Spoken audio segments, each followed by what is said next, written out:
स्वागत है एक बार फिर से फायदेमंद फंड्स में। और आज हम बातचीत कर रहे हैं एसबीआई डिविडेंड यील्ड फंड के बारे में जो नया आया है। और इसमें ऐसी कंपनियां चुनी जाएंगी जहां पे डिविडेंड यील्ड काफ़ी बेहतर हो और ये बहुत कम आपको नुकसान करता है क्योंकि इसकी डाउनसाइड प्रोटेक्टेड है, ग्रोथ की अपॉर्चुनिटीज़ ज़्यादा है। हम बातचीत कर रहे हैं रोहित सिंपी से। किस तरह के इन्वेस्टर प्रोफाइल के लोगों को, किस तरीके के एज ग्रुप के लोगों को या किस तरीके की रिस्क प्रोफाइल के लोगों को इस फंड में निवेश करना चाहिए?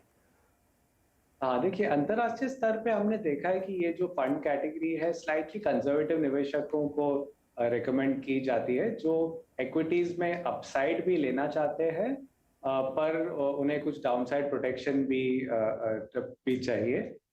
तो हम ये फंड में एक्चुअली दो तीन टाइप के इन्वेस्टर या निवेशक को प्रेजेंट कर सकते हैं। एक है जो फर्स्ट टाइम इन्वेस्टर्स है जिनको इक्विटीज की रिस्क शायद एक्सेप्टेबल नहीं हो, वो इस फंड में इन्वेस्ट करना देख सकते हैं। तो उसके बेसिस पे उनको क्या कैपिटल अप्रिसिएशन टाइप का भी पोटेंशियल है और जो नॉर्मल जो डाउनसाइड है डाइवर्सिफाइड इक्विटी फंड की, वो उससे कुछ कुछ सेव हो सकती है।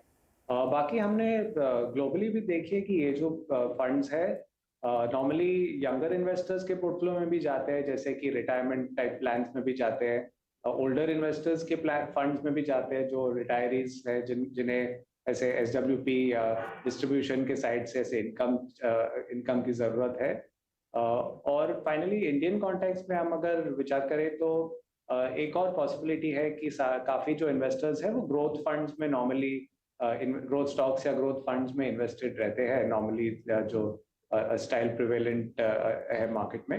तो वैसे इन्वेस्टर्स को कुछ डाइवर्सिफिकेशन भी हो सकती है। जैसे आप जानते हैं ये डिविडेंड यील्ड एक वैल्यू स्ट्रैटेजी से काफी सिमिलैरिटीज है, तो उनमें इन्वेस्टर्स की डाइवर्सिफिकेशन भी हो सकती है। तो काफी वाइड बेस है पॉसिबिलिटीज इन्वेस्टर्स की। जैसे कि मैंने बताया कि ऑलरेडी ये जो फंड का जो यूनिवर्स है वो खुद भी काफी डाइवर्सिफाइड और वाइड बेस्ड है और एक वैल्यू टाइप की स्ट्रैटेजी भी हो सकती है। तो इसे कोई लिमिटेशन नहीं है। नॉर्मली इक्विटी इन्वेस्टर्स या even first time equity investors इसे देख सकते हैं। रोहित, जनरली जब लोग मार्केट में आते हैं तो एक परसेप्शन ये होता है कि वो बहुत अच्छी कमाई के लिए, अच्छी वेल्थ क्रिएशन के लिए, मोटी कमाई के लिए आते हैं, लेकिन डिविडेंड के लिए सोच के कोई लोग कहते भी हैं कि अगर आप डिविडेंड यील्ड के लिए स्टॉक में निवेश कर रहे हैं तो it's not a good idea. उससे बेटर तो आप फिर किसी एफडी में या कोई टिल्ट फंड में चले जाएं। लेकिन चूंकि ये फंड है और इसमें ग्रोथ की अपॉर्चुनिटीज़ हैं, तो मैं ये जानना चाहता हूँ कि इसके पीछे आप क्या लॉजिक देंगे कि हम आए तो हैं यहाँ पे पैसे बनाने के लिए, वेल्थ क्रिएट करने के लिए, लेकिन हम डिविडेंड यील्ड फंड के थ्रू जाना चाहें, तो इसका अट्रैक्शन क्या होगा?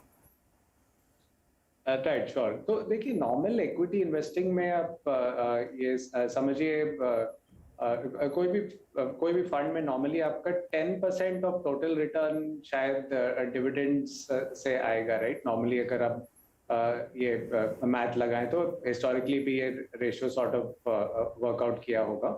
पर ऐसे डिविडेंड यील्ड स्ट्रैटेजी में हम क्या विचार कर रहे हैं कि ये 20% करीब टोटल रिटर्न डिविडेंड्स कंपनी के डिविडेंड से आ सकती है।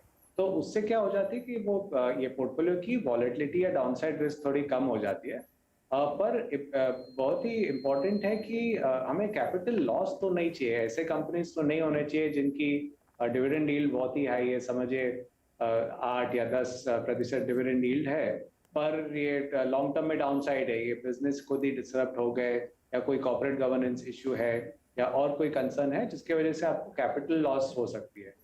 तो हमें वो तो नहीं चाहिए, राइट। तो हम उसमें हमें क्या देखना होगा, ये जो टाइप के कंपनीज है जो बहुत ही हाई यील्डिंग टाइप कंपनीज है, समझिए 3, 4, 5, 6% से ज्यादा टाइप के डिविडेंड यील्ड जो है, ये सारी कंपनीज में हमें बिजनेस का डीप एनालिसिस करना पड़ेगा। तो एटलीस्ट ये रिस्क नहीं होना चाहिए कि डिविडेंड ओवर टाइम कम हो जाए या स्टॉक में कैपिटल लॉस हो जाए। वो एक इम्पॉर्टेंट काइंड ऑफ एनालिसिस या कंसिडरेशन हमें फंड मैनेजर के लेवल पर करना पड़ेगा। सेकेंडली एक अलग टाइप की कंपनीज है जो ब्रॉडली स्पीकिंग ऐसे 3% डिविडेंड यील्ड से कम है, पर वो कंपनीज में अच्छी ग्रोथ रह चुकी है या अच्छी ग्रोथ फोरकास्टेड है ओवर लॉन्गर पीरियड। तो इसमें हम कैसे सोच रहे हैं कि एक समझिए कंपनी है 3% डिविडेंड यील्ड से कम है, पर जो अर्निंग्स या डिविडेंड ग्रोथ है वो ऐसे हाई सिंगल डिजिट परसेंटेज समझिए, ऐसे 6, 7, 8, 9% या डबल डिजिट परसेंटेज में ग्रोथ पॉसिबल है due to business prospect, due to management capability, जैसे डीप फंडामेंटल रिसर्च हम करते हैं। तो उसमें हमारा सोच है कि ये वो टाइप की कंपनी से आपको कैपिटल अप्रिसिएशन भी अवेलेबल है। सो राइट, तो ब्रॉडली स्पीकिंग आपका टोटल रिटर्न में हो सकता है कि 20 या 25% रिटर्न जो है वो डिविडेंड्स से आ जाए, और जो बैलेंस है वो कैपिटल अप्रिसिएशन से आना पड़ेगा। सो ऐसे नहीं है कि ये स्ट्रैटेजी में कैपिटल अप्रिसिएशन अवेलेबल नहीं है। Probably just as mix of total return को आप ब्रेकअप करेंगे तो इसमें dividend has a higher weightage. तो आप ये चैलेंज ले रहे हैं कि आप नॉर्मल फंड से बेटर परफॉर्म करके दिखाएं, क्योंकि इसमें तो डिविडेंड का भी प्रॉफिट मिलेगा और आप कैपिटल गेन्स भी कराएंगे। अच्छा, तो ये तो काफी फंड की जी sorry over longer term actually क्या होता है, हमने देखा कि फ्लेक्सी कैप और डिविडेंड यील्ड की ब्रॉडली रिटर्न सिमिलर रह चुके हैं एक्टिव में। राइट, डिविडेंड इंडेक्स में of course dividend index has beaten ये निफ्टी 500, पर ऑफ कोर्स वॉलेटिलिटी कम है, तो रिस्क रिटर्न के बेसिस पे वो ओके बैठ जाता है। हाँ, ये इंपॉर्टेंट पॉइंट है। दर्शकों को समझना चाहिए कि अगर आपका डाउनसाइड प्रोटेक्टेड है, बहुत ज़्यादा गिरता नहीं या कंपैरेटिवली कम गिरता है, तो लॉन्गर टर्म में वो भी आपका कैलकुलेट होकर कंपाउंड बनेगा, तो आपको एक्चुअली रिटर्न ज़्यादा दिखेगा भी। तो ये अच्छी बात है रोहित ने। रोहित, काफ़ी कुछ हम लोगों ने फंड के बारे में बात की, लेकिन थोड़ा मार्केट के बारे में समझना चाहता हूँ। इस समय जो, चूँकि आपको जो कंपनी चूज़ करनी है वो इसी मार्केट में करनी है, और मार्केट इसमें बहुत क्या कहूँ, फ्रेजाइल कह सकता हूँ मैं है, क्योंकि बॉन्ड यील्ड जिस तरीके से बढ़ रही है यूएस में, उससे ये कहना बड़ा मुश्किल है कि कहाँ पे जाके पाइवट होगा और कहाँ पे टर्मिनल रेट बनेगा, और उसका प्रेशर इंडिया पे भी है। तो क्या आउटलुक क्या है आपका मार्केट पे इस समय? राइट, देखिए ओवरऑल इक्विटी मार्केट्स में हमारा व्यू स्लाइटली कॉशियस है इस वक्त पर। जैसे आपने कहा, इंटरेस्ट रेट्स काफ़ी हाई है, जो इकोनॉमिक स्लो डाउन पॉसिबली अंतर्राष्ट्रीय स्तर पर और लोकली भी पॉसिबल है, क्योंकि रेट्स काफ़ी बढ़ चुके हैं। उसका इम्पैक्ट हमें शायद दिख जाएगा अगले 12 महीने में, राइट।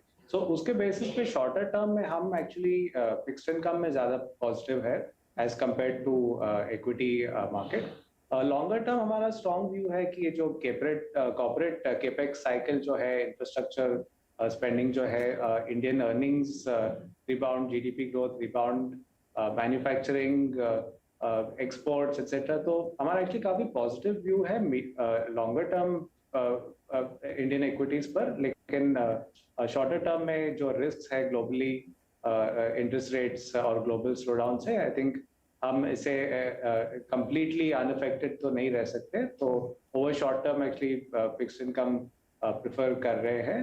पर जैसे आप जानते हैं, नॉर्मली इंडियन इन्वेस्टर्स जो है, निवेशक, वो इक्विटीज में काफी अंडर एक्सपोज्ड रहते हैं नॉर्मली। तो अगर मार्केट में कोई गिरावट आ जाती है तो उसे इन्वेस्टर्स यूज कर सकते हैं to add to that position, क्योंकि नॉर्मली हमारे जो इंडियन पॉपुलेशन है जनरली रियल एस्टेट या बैंक डिपॉजिट्स में ज्यादा एक्सपोज होते हैं।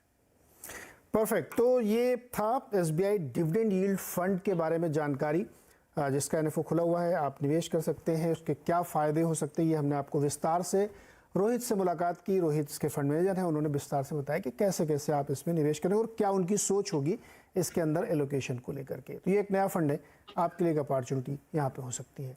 रोहित, बहुत बहुत शुक्रिया हमारे साथ जुड़ने के लिए, और आपको बहुत शुभकामनाएं इस फंड के लिए। Thank you.